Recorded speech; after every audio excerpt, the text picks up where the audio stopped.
എല്ലാവർക്കും നമസ്കാരം. ഈ വോയിസ് മോഡുലേഷനെ കുറിച്ചുള്ള ക്ലാസ്സുകൾ കുറച്ച് കാലങ്ങളായിട്ട് ഞാൻ എടുത്തിരുന്നു. പിന്നെ കുറച്ച് കാലങ്ങളായിട്ടത് ബ്രേക്കായി. അത് രാഗ സീരീസും ബ്രേക്കായി. കുറച്ച് വിഷയങ്ങളുണ്ടായിരുന്നു, അതുകൊണ്ടാണ്.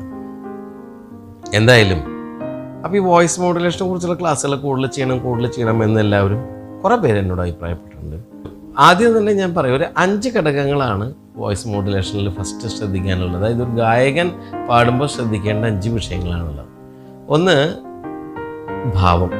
തനതായിരിക്കുന്നൊരു ഭാവം നമുക്ക് പാട്ടിൽ ക്രിയേറ്റ് ചെയ്യാനായിട്ടുള്ള ഒരറിവ്. രണ്ടാമത്, ലിറിക്സിലെ ഭാവം. ഇതൊക്കെ ഞാൻ പറഞ്ഞിട്ടുണ്ട്. ലിറിക്സിലെ ഭാവം എന്താണെന്നുള്ളതും ഭാവം എങ്ങനെയാണെന്നുള്ളതും. മൂന്നാമത്, പ്രൊനൗൺസിയേഷൻ. എങ്ങനെ നമുക്ക് വളരെ ക്ലിയറായിട്ട് അക്ഷരസ്ഫുടമായിട്ട് എങ്ങനെ സംസാരിക്കാം എന്നുള്ളതിനെ കുറിച്ചുള്ള ക്ലിപ്പ് ചെയ്തിട്ടുണ്ട്. അതുപോലെ തന്നെ പ്രാധാന്യമുള്ളതാണ് breath holding and releasing capacity കൂട്ടുക എന്നുള്ളത്.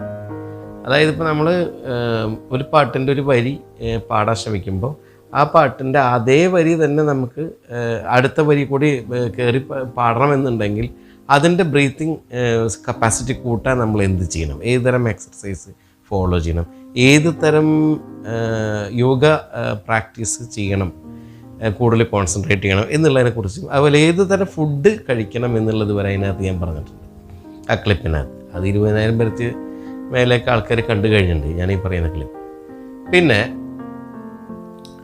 അതുപോലെ തന്നെ പ്രാധാന്യമുള്ളൊരു വിഷയമാണ് ഈ സോങ് സെലക്ഷൻ. അതായത് എല്ലാ പാട്ടും എല്ലാവർക്കും പറ്റില്ല.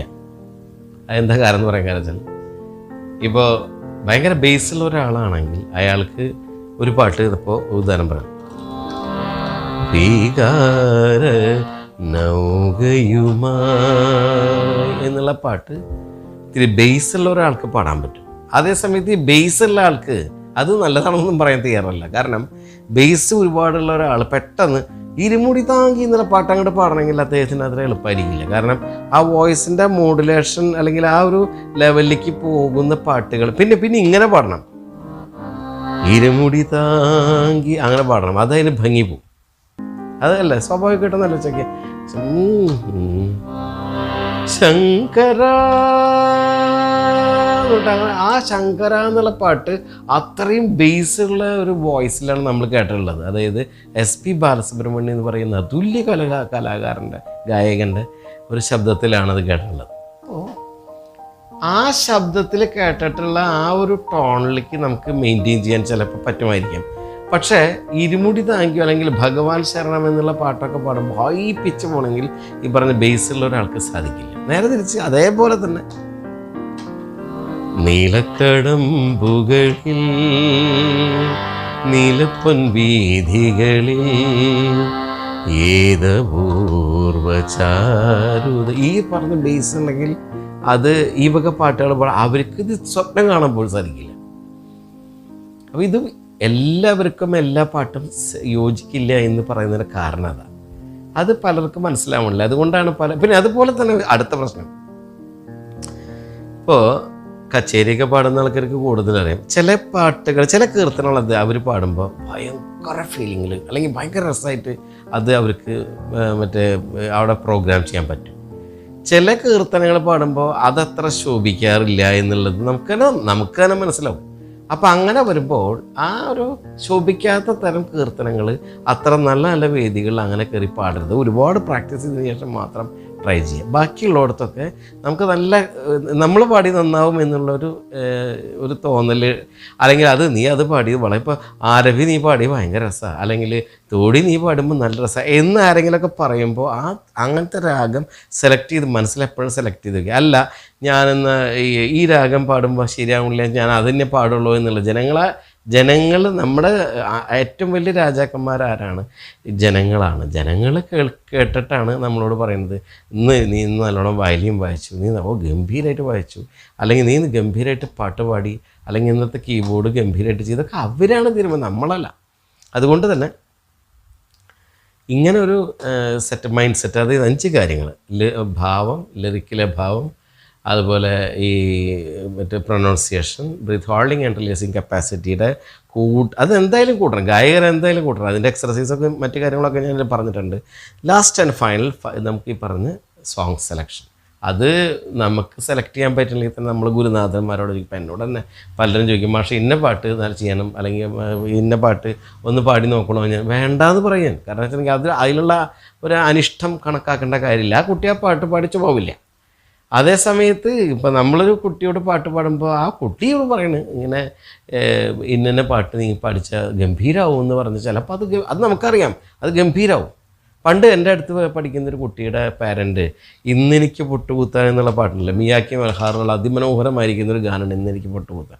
ഇന്നെനിക്ക് പൊട്ടുകൂത്താൻ എന്ന് പറയുന്ന ഗാനം ആ കുട്ടീനെ പഠിപ്പിച്ചിട്ട് അവർ വളരെ നല്ല പാടുന്നൊരു ലേഡിയാണ് അതിൻ്റെ അമ്മ. അപ്പോൾ അത് ഒരുവിധം പഠിപ്പിച്ചിട്ടുണ്ട്.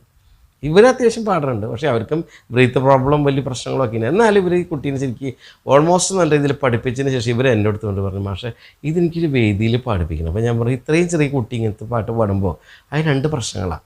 ഒന്ന്, അത് ഒരു കുട്ടിയല്ലേ എന്ന് വെച്ചാൽ ചിലപ്പോൾ ക്ഷമിച്ചു എന്ന് പറയാം, പക്ഷെ അതല്ല, ചിലപ്പോൾ അതങ്ങനെ ക്ഷമിച്ചു എന്ന് പറയില്ല. ഇത്രയും വലിയ പാട്ടൊക്കെ എന്തിനടുത്ത് പാടിയേ, എന്തതിൻ്റെ കാര്യം എന്നൊക്കെ ചോദിച്ചു കഴിഞ്ഞാൽ അതും നമുക്ക് നെഗറ്റീവായിരിക്കുന്ന ഒരു ഇമ്പാക്റ്റ് നമ്മുടെ ഉള്ളിൽ ഉണ്ടാക്കും. അതുകൊണ്ട് തന്നെ ഞാൻ പറഞ്ഞു, ഒരു കാര്യം ചെയ്യുക, ഈ പൃഥ്വിരാജിൻ്റെയും മറ്റേ ഒരു ചെറിയ പെൺകുട്ടി ഉണ്ടായിരുന്ന പേര് മറന്നു, അതായത് ഒരു പ്രേതമായിട്ട് വരുന്നൊരു കുട്ടി, അതിൽ കുക്കുരു കുക്കുറുക്കൻ കക്കിരി കക്കും കറുമ്പൻ പണ്ടൊരു കാട്ടിലെത്തി എന്നൊരു പാട്ടുണ്ട്, അത് പാടാൻ പറഞ്ഞു. ഇത് ഈ കുട്ടി ട്രാക്ക് വെച്ച് പാടിയപ്പോൾ എന്താ സംഭവിച്ചു വെച്ചിട്ടുണ്ടെങ്കിൽ ജനങ്ങളെ ഇളകി മറന്നു.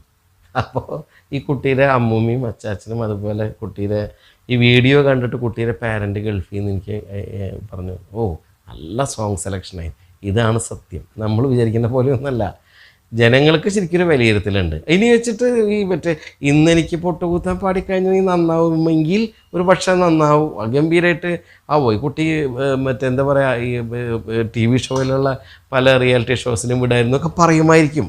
പക്ഷേ അതിനേക്കാൾ പെട്ടെന്ന് ക്ലിക്കാവും ഇങ്ങനത്തെ ആയിരിക്കും. അതായത് ഒന്ന് നാടൻ പാട്ട് പോലത്തെയോ അല്ലെങ്കിൽ ഈ പറഞ്ഞ നല്ല ഈ ഫാസ്റ്റ് നമ്പറായിരിക്കുന്നൊരു സോങ്, രണ്ടാമത് ആ കുട്ടി അതിമനോഹരമായിട്ട് റെൻഡർ ചെയ്തു എന്നുള്ളതാണ് പ്രത്യേകത.